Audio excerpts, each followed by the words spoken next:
পয়সা দিন না, কদিন কিছু খাইনি, কিছু কিনে খাবো।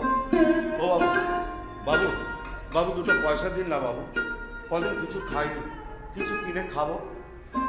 বাবু, ও বাবু। কোথায় গেল রে বাবা? এই এই খবরদার, খবরদার, তুমি ঘরে ঢুকবে না। বেরো, বেরো বলছি, এক্ষুনি বেরিয়ে যাও। বউ বউ আদি খেতা যত সব।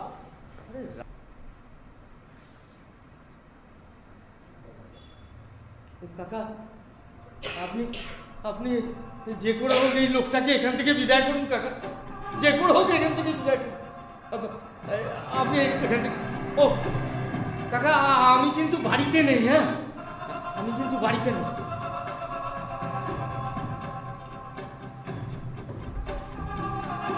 আমি মানুষটা কিন্তু খুব খারাপ জানে, ওদের বলবেন যে কালকের মধ্যে যদি সমস্ত টাকা না দেয় তাহলে আদায়টা কিভাবে করতে হয় সেটা বিশু খুব ভালো করে জানে, বলে দেবে।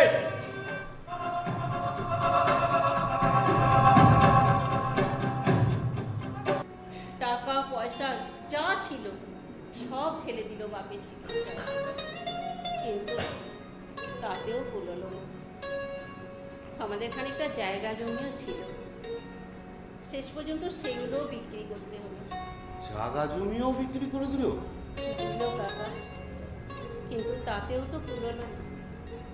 আর তারপরেই তো শুরু হলো এই সব মানুষজনের কাছে টাকা ধার করা। তা মানে পঞ্চায়েত প্রধান নিজে মুখে আমাকে বলেছে কাজ বাজ না থাকলে একবার দেখা করতে। তা কি হলো, কাজ কি পেলে? তা দেখাই পেলাম না। ঘন্টা ঘন্টা বসে চলে এলো। কি যেন মিটিং চলছিল। না, আমি কি পাগল নাকি? আর এইসব এসব কথা কেউ কি কাউকে বলে নাকি? আমার তো বরং এই তোমায় নিয়েই চিন্তা বেশি। তোমার তো আবার মাথায় বুদ্ধি শুদ্ধি একটু কমই আছে। আমার মাথায় বুদ্ধি কম, আর ওনার মাথায় বোধ হয় বুঝি খুব বেশি বুদ্ধি। তুমি এমন করে বলছো কেন? আরে ঘরে এতগুলো টাকা, ভয় করে না বলো? কিসের ভয়? হ্যাঁ, আমরা চুরি করেছি না ডাকাতি করেছি যে ভয় করবে? হ্যাঁ, আমি কাউকে ভয় করি না। আজ যে রাজা ধীরা, কাল সে ভিক্ষা যায়, কাহারো সমান নাহি যায়। কে কে ওখানে? আমি আমি বাবাজি, আমি এই অন্ধকারে আপনি কি করছেন চাচা ওখানে? এই ঘরের মধ্যে ভীষণ ঘুমল লাগছিল বাবাজি, তাই তাই একটু ফাঁকে ঘোরাঘুরি করছি আর কি। চাচা, আপনাকে একটা কথা জিজ্ঞাসা করব। এত বড় একটা কথা তুমি আমাকে বলতে পারলে? কি হয়েছে? কি হয়েছে?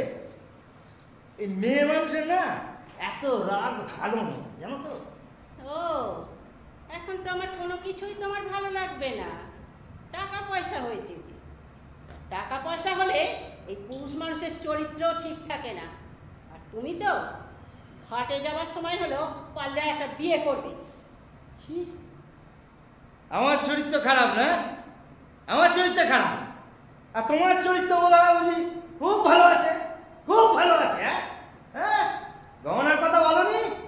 গহনার কথা শুনে তো একদম জিভ দিয়ে লোল পড়ছে। হ্যাঁ, গহনা লাগবে, গা ভর্তি। হ্যাঁ, আবার দাস দাস, গতরে ব্যথা হয়েছে, দাস দাসই লাগবে বলনি? তুমি বলনি? যাবো না আমি শহরে, আমি বেশ বুঝতে পারছি। ওই শহরে গিয়ে তুমি আর একটা বিয়ে করবে। করলাম করলাম, বেশ করবো। তোকে শহরে যেতে হবে না, তোকে শহরে যেতে হবে না। এই সারা মেয়ে মানুষ না, মেয়ে মানুষ কি আর সাধে বলে? সারা একটু কিছু পেয়েছে,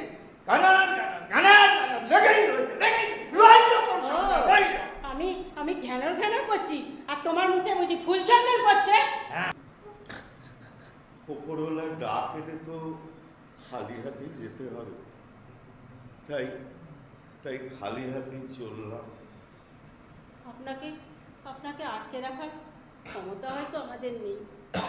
যদি থাকতো বলতাম বলতাম আপনি কোথাও যাবেন না, আপনি আমাদের সঙ্গেই থেকে যান। মা, দাদু ভাইকে না দেখার বড় ইচ্ছা ছিল। থেকে যাই না আমি, এগো এগো ওগো, তুমি ওইখানে দাঁড়িয়ে আছো কেন? মানুষটাকে আর কষ্ট দিও না গো, মানুষটা যে বড় দুঃখী। এসো এসো, দেখো কাকা আমাদের সঙ্গে থাকতে চাইছে। এসো তুমি, কাকাকে নিয়ে যাও ভেতরে। আমরা আজ থেকে আমরা একসাথে থাকবো। যাও। না, আমি এই গ্রামেরই ছেলে। সত্য সত্য সত্য? ও হ্যাঁ হ্যাঁ সত্য। তা ওই গলাটা তো ঠিক সত্যের মতোই লাগছে বটে।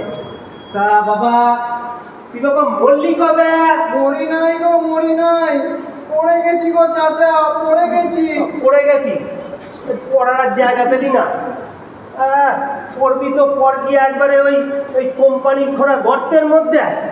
আমি হলাম গিয়ে একটা বুড়ো হাবড়া মানুষ, আর আমি এসেছি এই বাজি করতে। আমি একটা ঘাটের মরা, আর তুই হলি কিনা গিয়ে একটা ওই জোয়ান মরদ। তা তুই কি করতে এখানে ঢুকলি রে? মরতে? একটা বড় বিপদ হয়ে গেছে দিদিমণি, একটা বিপদ হয়ে গেছে। বিপদ? হ্যাঁ সারা পৃথিবী জুড়েই তো বিপদ। হ্যাঁ। কোথায় বিপদ? কি বিপদ? কেন বিপদ?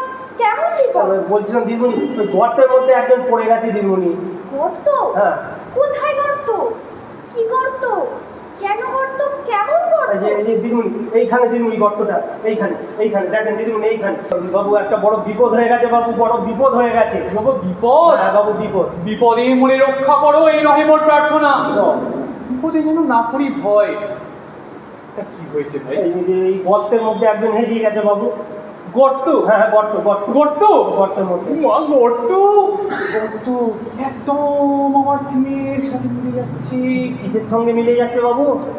Theme theme. ও ঠিক। আরে আমি তো ওই গর্তের ওপরই একটা লেটেস্ট কবিতার সিরিজ লিখছি। ও, সর্বনাশ বলে সর্বনাশ। কতজনকে বললাম বাবু, কেউ একবারও হাতটা বাড়ালো না, ঝুঁকে দেখলো না পর্যন্ত। আর পুলিশ বাবা তুমি খুব ভালো। পুলিশ বাবা তুমি একটু ওকে তুলে দেখো, একটু হাতটা বাড়াও না, ওকে একটু তোলার ব্যবস্থা করো পুলিশ বাবা। হ্যাঁ हम क्या करो? तुम पगला का होगा? तुमको मालूम नहीं है कि हमारा ड्यूटी ना हुई है, ये रेस्क्यू वाले का ड्यूटी है। जाओ जाकर उनका बोलो, जो करेगा वही क्या करेगा, जाओ। তাহলে এই ছেলেটা গর্তের মধ্যে পড়ে থাকবে পুলিশ বাবা। নমস্কার, আহা কি আর চ্যানেলে আপনাদের স্বাগত। এই মুহূর্তে সবচেয়ে গুরুত্বপূর্ণ খবর। আজ ভোর রাতে নবগ্রাম অঞ্চলে একজন বহুজাগতিক সংস্থার খোঁড়া গর্তে একজন যুবক দুর্ভাগ্যজনকভাবে পড়ে। আপনারা জানেন জমিটি কিছুদিন যাবৎ অধিকৃত হয়েছিল এবং নির্মাণ কার্য দ্রুতগতিতে সম্পন্ন হচ্ছিল। এই ঘটনাটিকে নিয়ে এলাকায় যথেষ্ট চাঞ্চল্য ছড়িয়ে পড়ে, যদিও যুবকটিকে এখনও উদ্ধার করা সম্ভব হয়নি। বাবু সত্য মরে নাই বাবু, সত্য মরে নাই। ও এখনো বেঁচে আছে বাবু, এখনো বেঁচে আছে। ও বুড়ো, কি উল্টো পাল্টা বকছো কেন বাবু? ঠিকই তো বলছি। আমি আমি তো নিজের চোখে দেখেছি ওকে, ওর সঙ্গে কথাও বলেছি। ও এখনো গোঙানিটা শোনা যায় বাবু। এসব উল্টো পাল্টা জিনিস একা দেখছো আর একা শুনছো কি, তাই তো? না না, তা কেন হবে? আপনাদের ওই চিৎকার চেঁচামেচিটা একটু থামান, একটু কান পেতে শোনেন বাবু, আপনারাও শুনতে পাবেন বাবু। এখন ওইসব হবে না, আন্দোলন চলছে দেখতে পাচ্ছ না? যাও এখান থেকে। দেখুন, আমি এসেছি যাতে একটা ওয়ে আউট বের করা যায়, আর যতক্ষণ না সেটা হচ্ছে ততক্ষণ। কি আপনি আমাদের শান্তিপূর্ণ সমাবেশ থেকে বের করে দিতে চাইছেন? বল প্রয়োগ? দেখুন দেখুন আপনারা, আমাদের শান্তিপূর্ণ গণতান্ত্রিক আন্দোলনের উপর কি নিদারুণ অশান্তিপূর্ণ অগণতান্ত্রিক আক্রমণ। দেখুন, আপনারা ভুল বুঝছেন। বাবা বেঁচে আছিস তোরে সত্য? হ্যাঁ গো চাচা, বেঁচে আছি।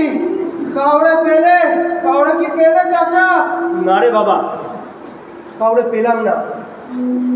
এই জগতে বাঁচতে গেলে নিজেকেই বাঁচতে হবে রে, উঠতে গেলে নিজেকেই উঠতে হবে। ওকে সত্য, আমি আছি বাবা, আমি আছি রে। নে সত্য, ওঠ বাবা, ওঠ ওঠ সত্য, ওঠ ওঠ সত্য রে, ওঠ ওঠ।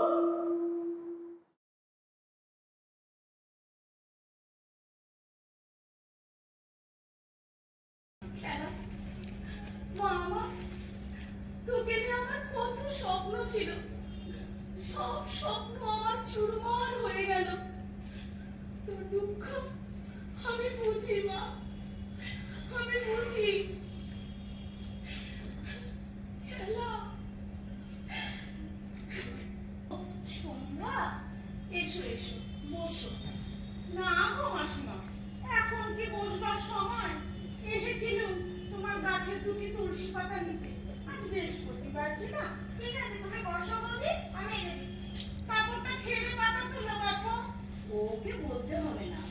আচ্ছা, তোমার এই ভাইজি বাপমা কোথায় থাকে? বীরভূমে। এখানে পড়তে এসে, তাই না? হ্যাঁ, কলেজে পড়ে। ও, সে জানি জানি। কি করবে না করবে যা তা জানা তো আমার দরকার নেই। নিশ্চয়ই দরকার আছে মা। পুরুষদের নিয়ে ঘুরবে তো পুরুষের সামনে ঘর করো, একা থাকার ভান করে কেন? তুমি কিন্তু আমার পরিষ্কার জিজ্ঞাসা করো না। তুই থাম খেলা। না গো মাসিমা, খেলা খারাপ কিছু বলেনি। একলা থাকা মেয়েদের চরিত্রে ঠিক থাকে। চরিত্রে ঠিক নেই বলেই তো স্বামীকে ছেড়ে এখানে এসেছি। ঘাট থেকে টুকটুকে জল খাচ্ছি। স্বামী ছেড়ে এসেছে, সে খবরও জোগাড় করেছো? করেছি। তোমাদের সাথে 3 বছরের মধ্যে আমি 5টি বাড়ি ছাড়তে বাধ্য হলাম। আপনারা আমাকে থাকতে দিয়েছেন, আমি কৃতজ্ঞ। এখনো পর্যন্ত আমার কোনো অসুবিধাই হয়নি। বরং আমি পেয়েছি আপনার মতন এক মাসিমাকে, ঝিনুকের মতন এক মিষ্টি বোনকে। হ্যাঁ, সেটা ভালো করেই বুঝতে পারছি। নইলে যে জামাইবাবু তোকে বাপের বাড়ি আসতেই দেয় না, কোনো অধিকারই তোর মেনে নেয় না, সেই জামাইবাবু যখন তোকে এখানে আসার অনুমতি দেয় না, তখন তো বুঝতেই হয় এর পেছনে নিশ্চয়ই কোনো মতলব আছে। সামান্য কটা নোংরা চিঠির জন্য তুমি এইভাবে হেরে যাবে জানি? দেখি তো কে তোমাকে কত চিঠি দেয়। আমি পাহাড়ে থাকবো, আমি সারাদিন পাহাড়ে থাকবো। দাদা, তুমি এ কথা বলছো? মা, এসব কি হচ্ছে গো? চুপ, একদম চুপ। একটা কথাও বলবি না তুই, একটা কথাও বলবি না। শোনো জয়াদি, মা না মরা পর্যন্ত তুমি তো থাকতে পারছোই, আর তারপরের লড়াইটা না আমার। এই মর্যাদা বোধহীন এক কলের পুতুলের অধিকার চাওয়া আর তোমার অধিকার বোধ, এই দুটোর মধ্যে যে অনেক তফাৎ জয়াদি। তাই শেষ পর্যন্ত আমি লড়বো। আমি তোমার পাশে আছি জয়াদি, আমি তোমার পাশে আছি। তুমি দেখো, শেষ পর্যন্ত আমি তোমার পাশে থাকবো। তুমি যেও না জয়াদি, তুমি কোথাও যেও না। তুমি এখানেই থাকবে, তুমি এখানেই থাকবে। হ্যাঁ, তুমি এখানেই থাকবে।